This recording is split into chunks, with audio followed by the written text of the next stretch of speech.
Hey everyone, it's Larissa Lamb Only one and this is the Love Discovery and dim sum podcast. welcome. We're trying a little bit of a different format. We're coming to you via video as well as on our audio podcast. Also And because we are in different locations, but we still wanted to come to you. that's right. We are actually going to be taking a break from our series that we've been doing on healing and loss to discuss the number one movie in the country, Sinners. Mhm. Now, don't worry, we will come back and discuss the loss of DEI that we were teasing in our last episode. That is a loss. But it is a loss. But since it's Asian American Pacific Islander Heritage Month, AAPI, AANHPI, APITA, um, the various different monikers that this month holds for our community, we are going to be sharing more about the history of the Mississippi Delta Chinese, which is the subject, of course, of our documentary Far East Deep South, and your family history, right? That's right. And you're probably wondering, why are we going to be talking about the movie Sinners during AAPI month? And if you haven't seen the movie, this is the number one movie in the box office for 2 weeks in a row. And it is directed by Ryan Coogler, who directed Black Panther and Creed, among many other films. Stars Michael B. Jordan as twins. So it's like starring Michael B. Jordan and starring Michael B. Jordan. Did he? I hope he got paid twice, because he I had to. doubt it. I doubt it. He might have gotten a Uh, bonus. but it also features some other actors, such as Delroy Lindo, who I thought was fantastic and stole a lot of the scenes, and someone we just met recently, Omar That's right. Benson Miller. Yeah, it was so fun to meet him just a few days ago. By the way, quick side note, me and Ryan Coogler both went to Sacramento State University. So, hey, The reason we're talking about Sinners that it also stars a few Asian American actors, Lee Jun Lee and Ming specifically Gao. Chinese American. They're playing Chinese Americans in the film, and in the Mississippi Delta, they're playing store owners, which is very accurate to that time period. And the other thing is, it's set in 1932. They're very specific about the date because the date plays a very significant role, and a lot of the events happen over the course of the day.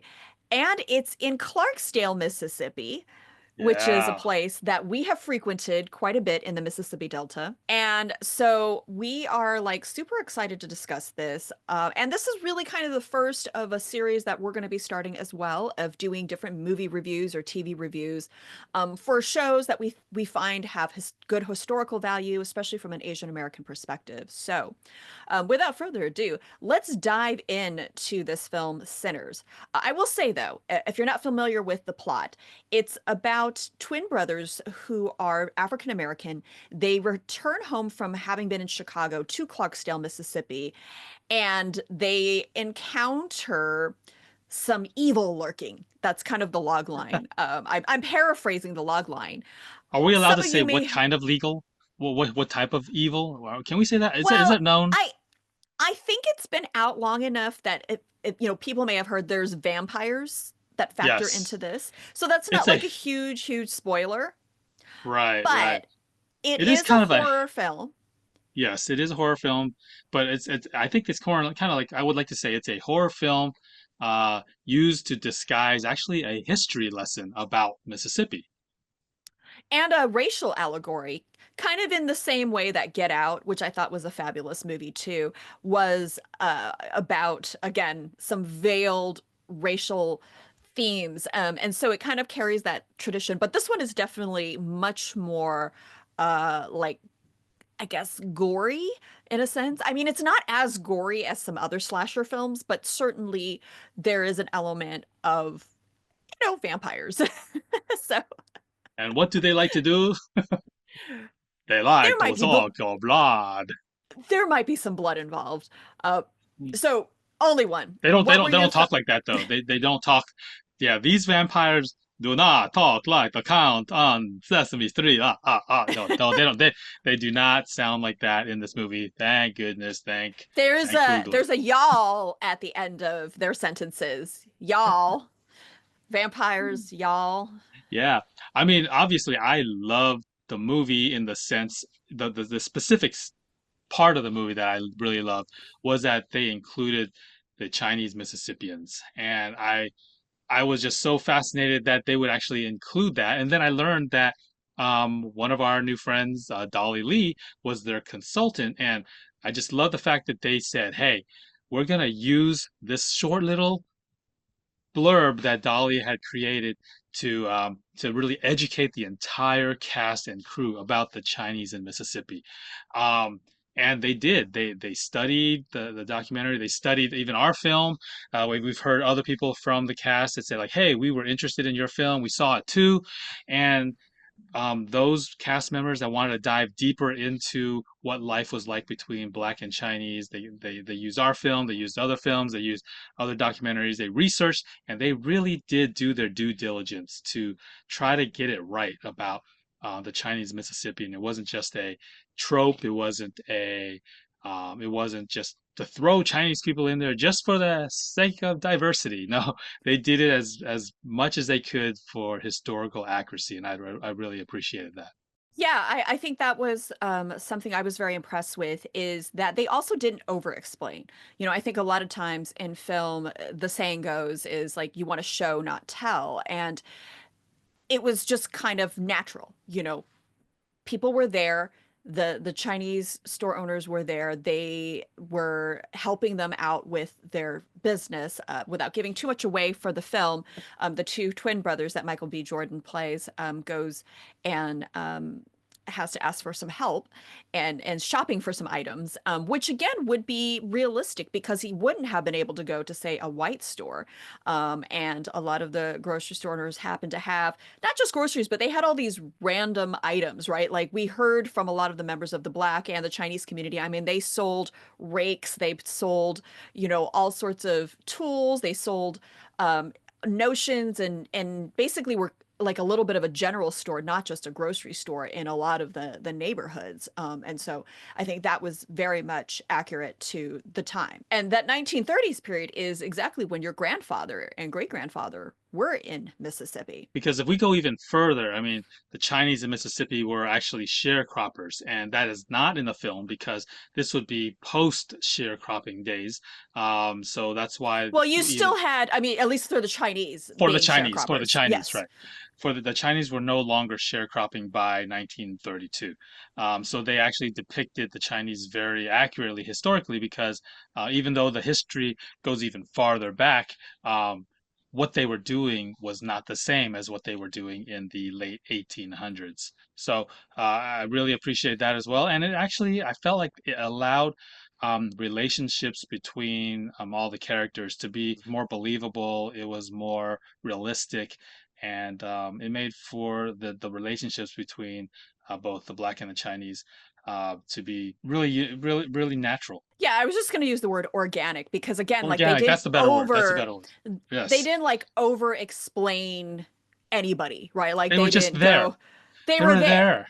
Yeah. Yeah, like it wasn't something where like, oh, you're Chinese. Oh, what's your heritage and background? And like, oh, do you celebrate Chinese New Year? I mean, like, it wasn't like this big None. exposition about who they are and like where they Yeah. came from. It's like they have just existed in that space. They were speaking with a Southern accent. They weren't speaking with a Chinese accent, which again I appreciated so that they weren't depicted as new immigrants. They were depicted as people who had roots there and Right. had just been part of the community. I, I love how they were introduced because the first thing that they introduced was basically they they gave each other a hug.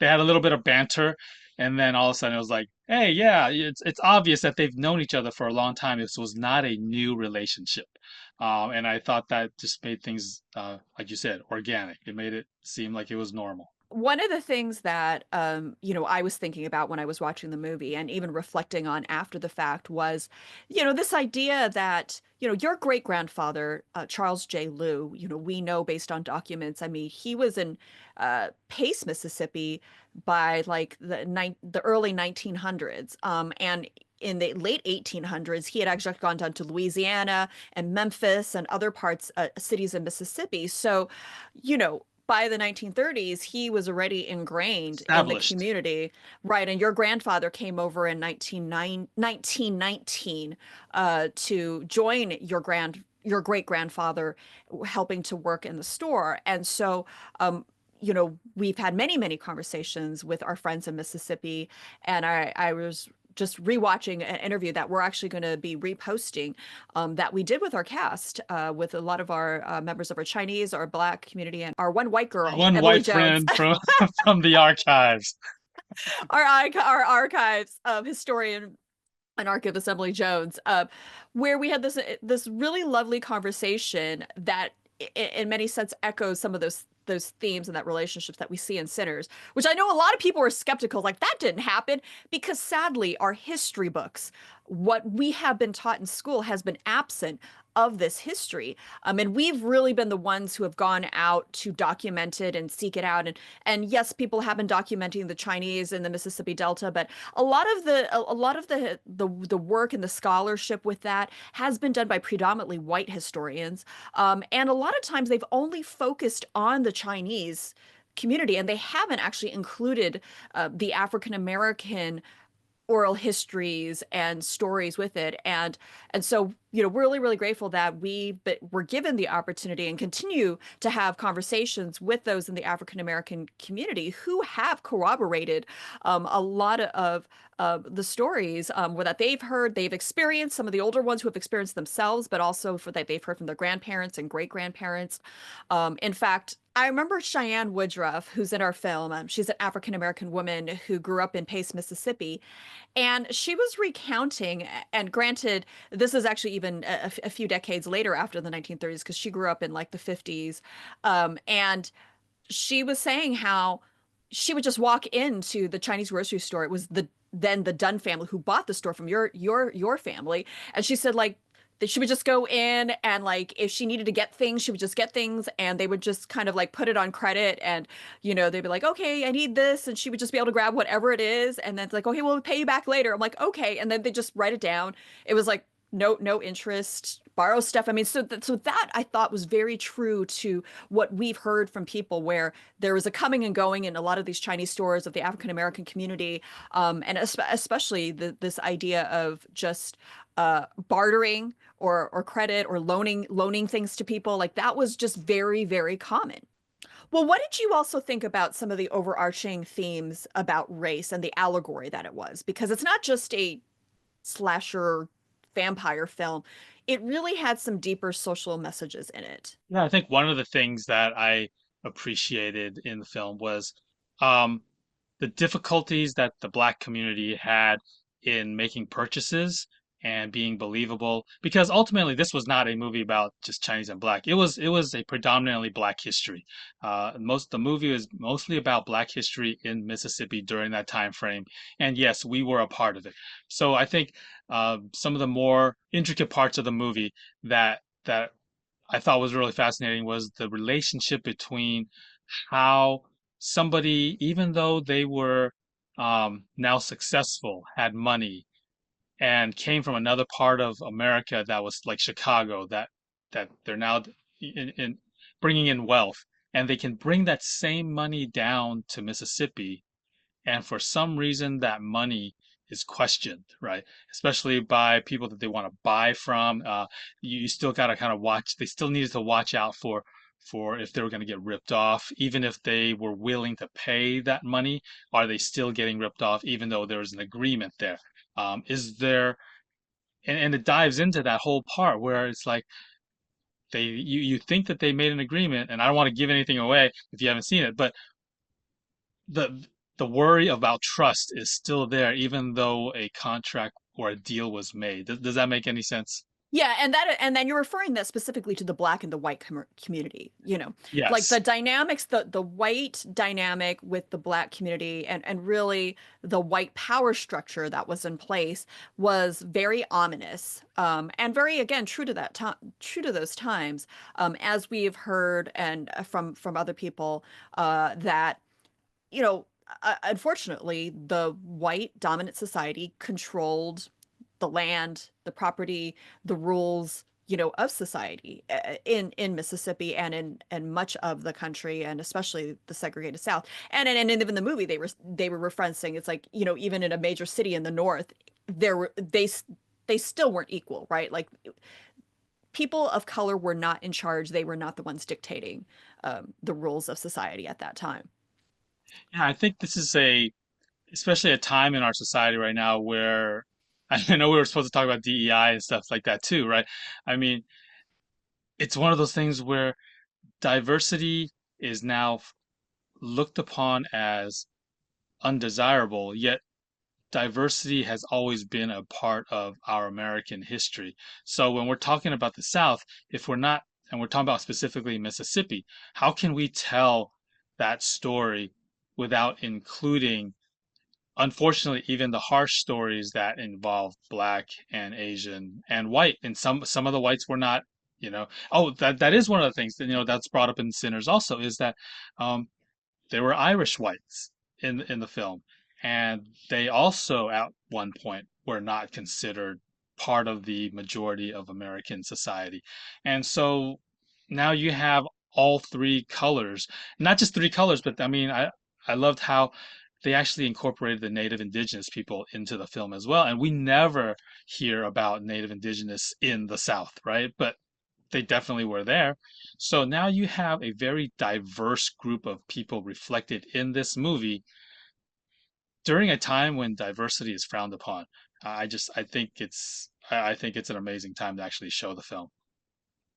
If anything, if I was going to criticize certain things about the movie, I actually wanted to see more of the indigenous characters and learning more about that. But again, the fact that they were in there, I was very appreciative of that because it did show that there were um, faceted aspects and multicultural because normally the South is talked about in a binary, right? It's only black and white, how we're taught about it in the schools, how we've normally been seeing it, in film, reflected in television and other things. And so this is why I think this film is so significant in popular culture, because it's opening the doors and opening the eyes of people, even if people are skeptical to go like, wait, what? Like what happened in Mississippi in the 1930s? Well, I was just gonna say, there's only one thing that I wish happened in the film that didn't happen, was that in the club they should have served dim sum. I mean, you had two Chinese people in there. They didn't serve any dim sum in the bar. I don't know. That's for For the sequel. a Maybe that's a sequel. for a video about 1930s dim sum, they have to watch your music video, dim sum. Yeah, dim sum's always appropriate. It is. But I will give this warning to the audience. If you haven't seen the movie, it is a rated R and it is a hard R because of some of the violence, some of the adult themes, the language is not a family-friendly film. So I definitely do not recommend taking young children to go see this or anyone No. that is of the faint of heart. And, I understand if you're not a horror type of person, which I'm actually not. Uh, I had to look away on a couple of the bloodier scenes, but I did appreciate the film for its messaging. I did appreciate it from its creativity because, again, it was an original script, which we don't see a lot of. It's not based on an existing IP. It's not based on an existing, superhero series or anything.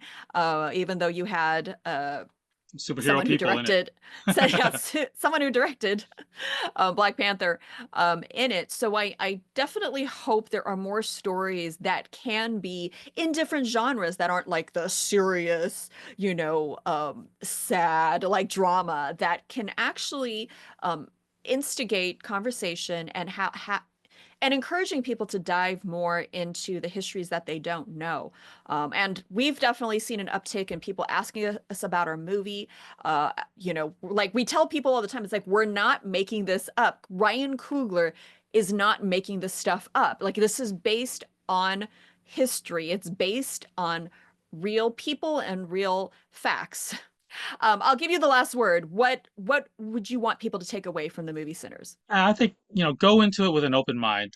Don't prejudge it. I think there's a lot of people prejudging it just based on even the title itself, or based on just their their like or dislike for a certain type of genre. I would say go into it, watch, and have an open mind with it, and let the creativity kind of make you think a little bit. Allow the subtext to be like, make you a little bit uncomfortable, but not so uncomfortable that you block out the film. I think that's where the danger is when you're uncomfortable, you want to block out all the other nuances and the intricacies of the film. But I really commend the writing on this film. There was a lot of things that made me think, things that I didn't wasn't really quite aware of, that I'm glad I'm aware of now too, and just even a better understanding of myself because now I understand another community group a little bit more too. And I would say that the direction in terms of building the suspense, I really appreciated that. It was very thoughtful. Again, it does make you think. It doesn't explain everything out there for you. So it is kind of like a after you leave the movie theater, you might need some time to process it. And if you go see it, I will highly encourage you to make sure you stay till the end. Don't be one of those people who gets up Yeah. and leaves during the credits because there's some mid credits and an end credit scene that I think puts a really nice button. In fact, I read an interview with Ryan Coogler who actually said the very, very end of the film after the credits is the key kind of to the whole film. And Hmm. so Don't make sure leave you stay early. to the very, very, very end. We have so much more that we want to discuss regarding the history of the Mississippi Delta Chinese. If you haven't seen our film yet, Far East Deep South, it is available to watch for free on multiple platforms. It is on Tubi, it is on Canopy, it is available to watch for free for a limited time on PBS, or if you have PBS Passport, you can watch it there. And if you have subscription to Xfinity, you can also watch it on Xfinity. We are going to continue to do more videos, more podcasts, breaking down different aspects of the history of the Mississippi Delta Chinese. And we'll also get back to our conversation about dealing with healing and loss, especially in the wake of the loss of DEI. But we're grateful that you are here and thank you for listening and watching our Love, Discovery, and Dim Sum Podcast. podcast. Don't forget to subscribe to our Love, Discovery, and Dim Sum podcast YouTube page.